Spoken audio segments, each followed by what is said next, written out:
정치권 소식 짚어보는 아침의 맞수 시간입니다. 오늘의 맞수에는요, 윤기찬 국민의힘 법률위 부위원장, 서영주 전 더불어민주당 상근 부대변인 나오셨습니다. 안녕하세요. 이재명 대표의 공직선거법 위반 1심 유죄 판결이 나왔습니다. 판결 이후로 민주당은 강경투쟁에 나섰는데요. 이 대표와 민주당 목소리 들어보겠습니다.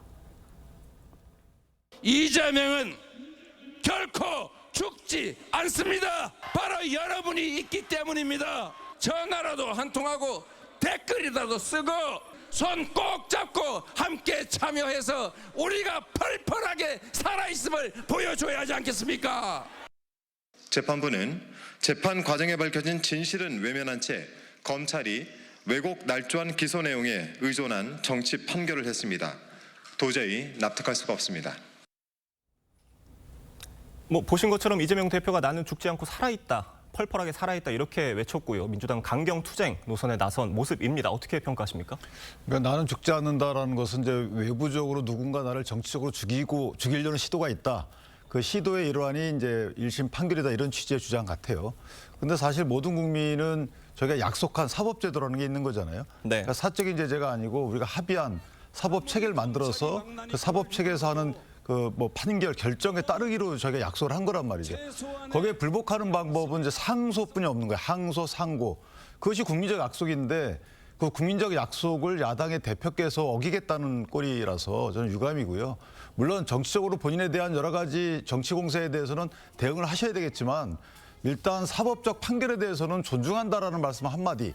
다만 여기에 내가 승복할 수 없기 때문에 불복 절차를 밟겠다라는 정도로 드라이하게 하셨으면 어땠을까라는 아쉬움이 좀 있습니다. 네, 사실 이재명 대표가 판결 전에 이제 중도 인사들도 만났고 금투세 폐지에도 찬성하는 모습을 보이면서 우클릭하는 모습도 보여왔잖아요. 그런데 이제 판결 이후로 다시 강경투쟁 노선으로 변화하는 다시 모습이에요. 이렇게 평가하십니까? 그러니까 이재명 대표의 재판과 지금 장애투쟁과 연결짓는 것은 네. 조금 언론과 이 여당의 시각 같아요. 예. 그러니까 물론 이제 집회 나가서 이재명 대표도 본인의 어떤 지금 정치적 상황에 대해서 얘기를 하다 보니 검찰의 정치적 기소에 따라서 지금 사법부 판단은 좀 과도하고 정치적인 사법살인에 가깝지 않냐. 정치적으로 이야기해야 되고 할 수밖에 없겠죠.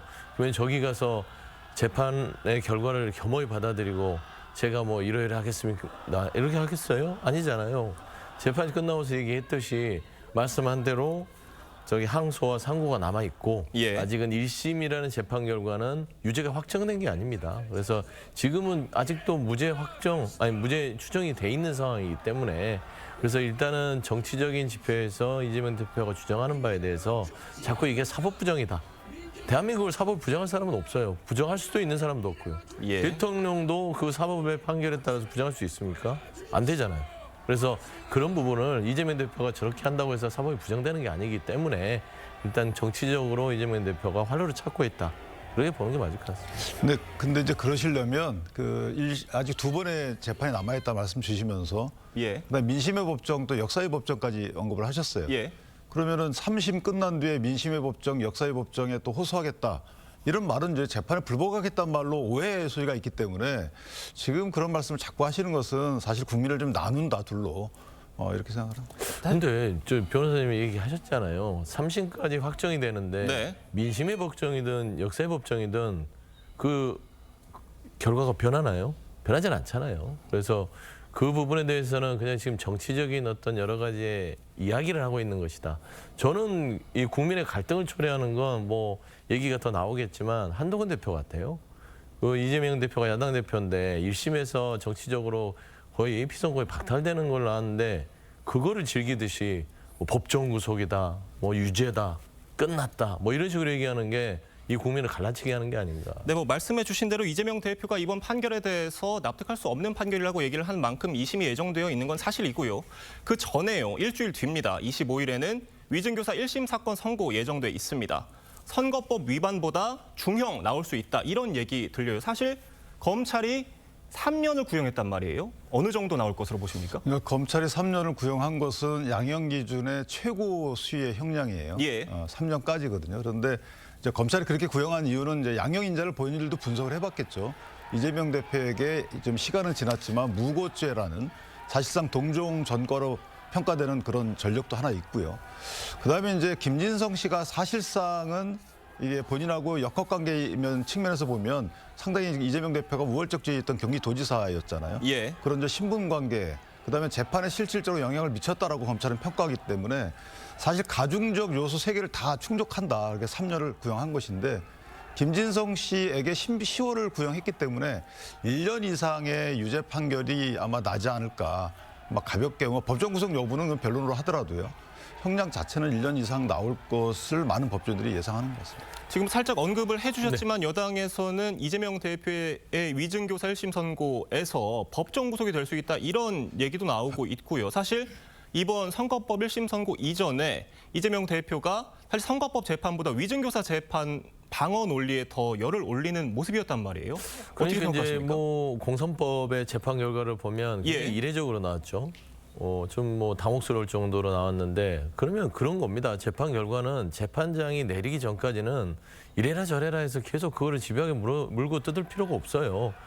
예를 들어서 위증교사는 뭔가 그래도 엄중한 형이 나오지 않을까라고 모두 예측을 하는데 재판 결과는 그 의회 결과가 나올 수 있는 거 아니겠습니까? 네. 그렇잖아요. 공소법은 비슷한 건데 지금 보면은 저는 한동훈 대표의 지금 태도에 대해서 굉장히 좀 안타까운 것은 예. 여당 대표가 그래도 파트너인 야당 대표의 재판 결과에 대해서 그냥 무슨 탬버린 치고 잔치집 하듯이 법정 구속될 거예요. 유죄예요. 형량이 더 무거울 겁니다. 대통령 절대 못해요. 이렇게 할 일인가? 라는 측면에서는 한번 한동훈 대표께서 이쯤 했으면 됐다. 이렇게 하는 것들이 당내에서의 어떤 뭐 지지층의 결집이나 용산을 잘 보이고 싶어서 그런 건 좋겠으나 지도자가 되려고 마음을 먹었으면 옆집에 있는 야당 대표의 어떤 좀 처지가 좋지 않은데 굳이 이 말을 계속해서 하는 이유를 참 모르겠다 그런 말씀드립니다. 왜 그 말을 계속 하냐면 제 생각에는 예.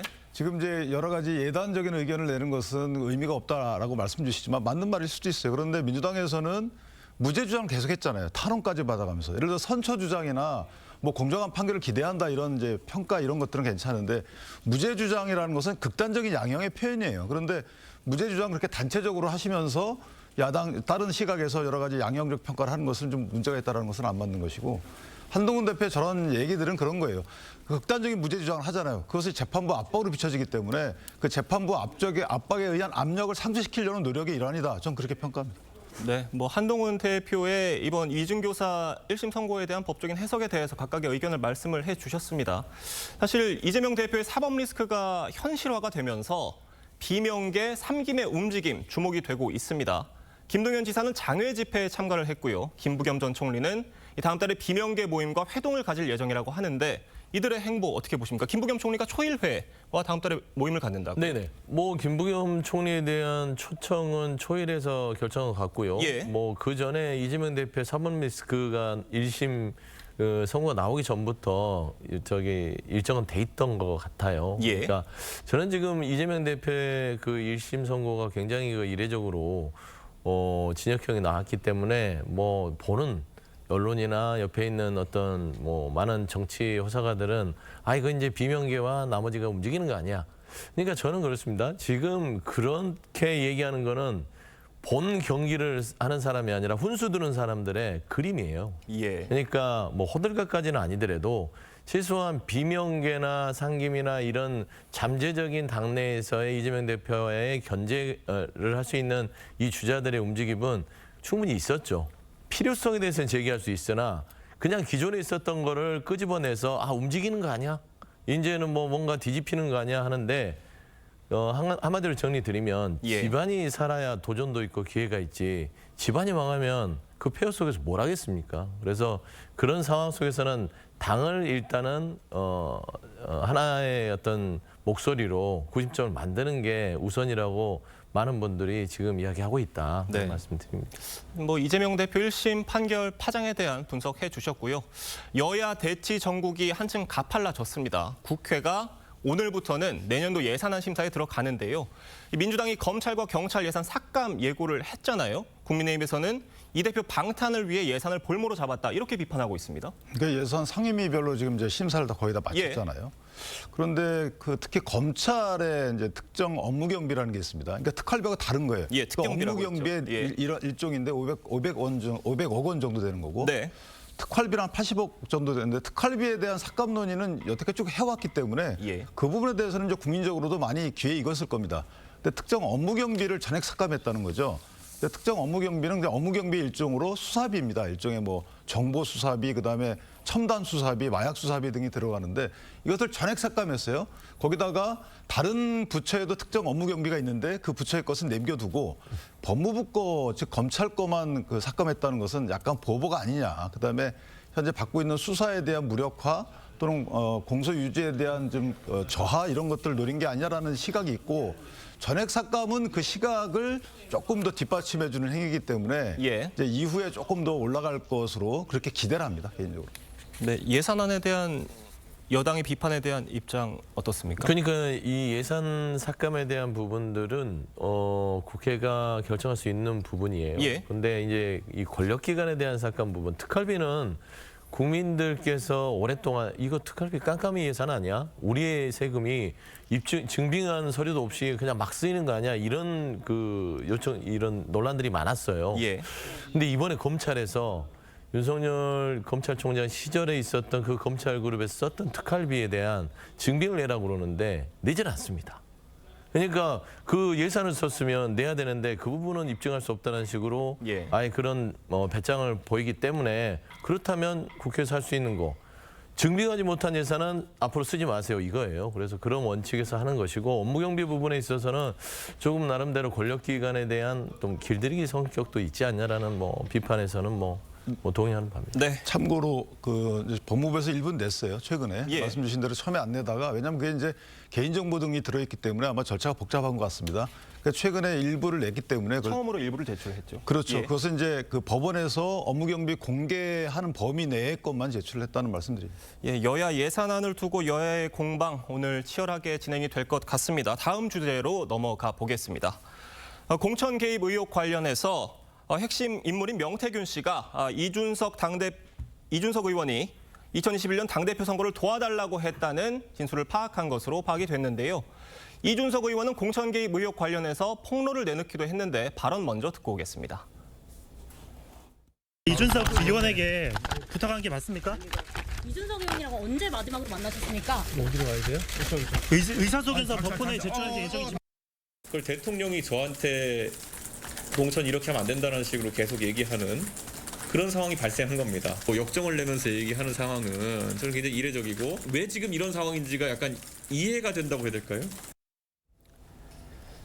이준석 의원이 당대표 선거를 도와달라고 했다는 명태균 씨의 주장에 대해서 이준석 의원은 부인하고 있습니다. 어떻게 들으셨습니까? 일단 만난 거는 이준석 인정을 전 했죠. 대표도 인정하는 것 예. 같아요. 그래서 만나서 그냥 잠을 구하려고 했다는 취지로 답변한 것 같은데 어쨌든 누가 먼저 만나자고 했는지는 모르겠지만 명태균 씨 그 당시에 직업이나 활동 내역 등과 이준석 대표가 도와달라는 그 의미를 이제 결부시키면 답은 나올 것 같지만 예. 어쨌든 아직까지는 구체적으로 뭘 도와달랬는지에 대해서는 구체적 내용이 나오지 않고 있기 때문에 조심스럽습니다.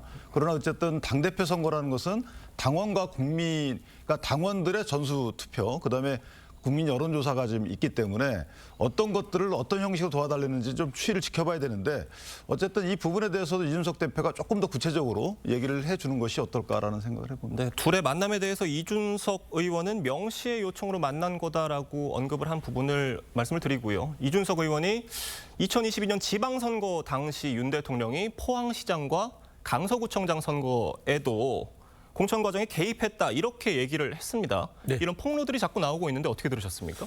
폭로가 아니라 이제 사실을 확인해 주는 거 아닐까 싶어요. 이준석 의원 자체가 당시에는 그 국민의힘의 당대표 아니었습니까? 예. 당대표란 자리는 많은 정보들이 당내에 당내의 그 긴밀한 그 정보들을 알고 있는 위치가 될 것이고요. 근데 사실상 전체의 명태균 씨의 그림을 보면 지금 명태균 씨의 수사 자체가 이준석과 명태균의 이름을 이퀄시키려고 하는 것 같아요. 명태균의 대상은 함성관계 이준석이지 윤석열 대통령과 김건희 여사가 아니다. 예. 이거를 비껴가려는 여러 가지의 김소연 변호사의 방향타가 아니었나. 그런데 그에 대응해서 이준석 의원이 그럼 내가 알고 있는 거를 공개하겠다라는 게 맞배기로 지금 포항시장 선거와 당시 이제 여러 가지 공천 강서구청장 선거를 이야기한 것이죠. 예. 예를 들어서 공천 과정에서 분명 윤석열 대통령 이 명태균 씨의 관계 속에서 대통령실은 공천은 이준석 대표와 윤상현 공관위원장이 당시 했다. 그거는 공적으로 맞죠. 그런데 예를 들어서 대통령이 전화를 해서 이준석 대표에게 직접적인 공천 압박을 했다거나 지시를 했다면 이거는 또 다른 문제다. 저는 이준석 의원 자체가 적극적인 방어에 나섰다고 봅니다.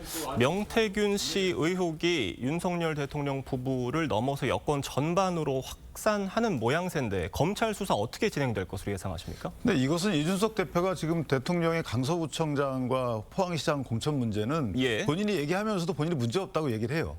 그다음에 본인이 대통령이 부탁한 대로 한 건지, 그러니까 본인의 의사를 바꾼 건지에 대한 의사 표현을 안 하고 있죠. 그러니까 아무 문제 없는 얘기를 지금 하는 얘기는 어쨌든 검찰 수사의 범위를 좀 바꾸려는 입장인 것 같고, 예를 들면 이런 거죠. 명태균 씨가 어떤 돈을 받고 누군가의 공천 부탁을 해서 그 라인 선상에 있는 분들은 사실 그 수사를 받아야 되는 거 아니겠어요? 근데 그 부분이 김영선 의원하고 그다음 지방선거 출마 의향자 2명이란 말이에요. 현재까지는. 그렇다면 그 위에 벗어나는 멘트를 한다는 것은 그와 관련된 여러 가지 국민적 시각을 돌리려는 게 아닌가라는 생각을 하는 것이고, 예. 본인 스스로 얘기했듯이 아무 문제 없는 얘기를 지금 왜 합니까? 이해가 안 되는 부분이죠.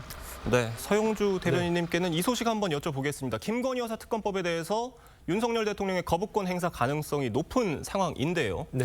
이 지난주 이재명 대표의 1심 유죄 판결 이후에 오는 28일로 예상됩니다. 김건희 여사 특검법 재표결이요. 여당 이탈표가 나올 가능성이 적어졌다는 관측인데 밖에서 보시기엔 어떻습니까? 그러니까 여당 이탈표가 이재명 대표의 그 1심 선고로 좀 적어졌다 가능성이. 예. 그러면 여당은 민심으로부터 이탈하는 거 아니겠습니까? 국민들은 이재명 대표의 선고는 이재명 대표의 일이고 김건희 여사의 리스크는 김건희 여사의 리스크 아닐까 싶어요. 그러니까 이게 일이 구분돼야 되는 것이지 이재명 대표가 지금 정치적으로 피선거에 박탈됐다고 해서 김건희 여사 리스크가 사라지고 국민들이 거기에 대해서 면죄부를 줍니까? 그런 합리적인 판단을 못하는 여당이라면 국민들이 더 이상 여당에 대해서 기대를 하지 않겠죠. 그래서 합리적인 판단을 할 부분도 있고 반대로 이번 기회에 그러면은 여당의 리스크도 함께 털고 가자라는 분위기도 있을 수 있다라는 측면에서는 가능성이 적어졌다고 단정하기는 힘들 것 같습니다. 사실 지금 이 질문이 여권에게는 가장 핵심적인 질문일 수 있을 것 같아요. 1심 판결 이후에 여당 내부가 좀 어떤 반응을 보이느냐가 가장 중요한 상황인데 단일 대우로 가장 굳어지는 분위기인지 아니면 친윤계와 친한계가 또다시 어떤 김건희 특검법을 놓고 입장이 엇갈리는 분위기인지 안에서 보시기엔 어떻습니까? 김건희 특검법에 대한 그 여당 내 의원들의 의견은 거의 일치하는 것 같아요. 예. 왜냐하면 이제 수는 줄였지만 사실은 특검법 내용 추천 과정이 제3자 특검이라는 그 이름에 걸맞지 않은 추천 방법인 거고요.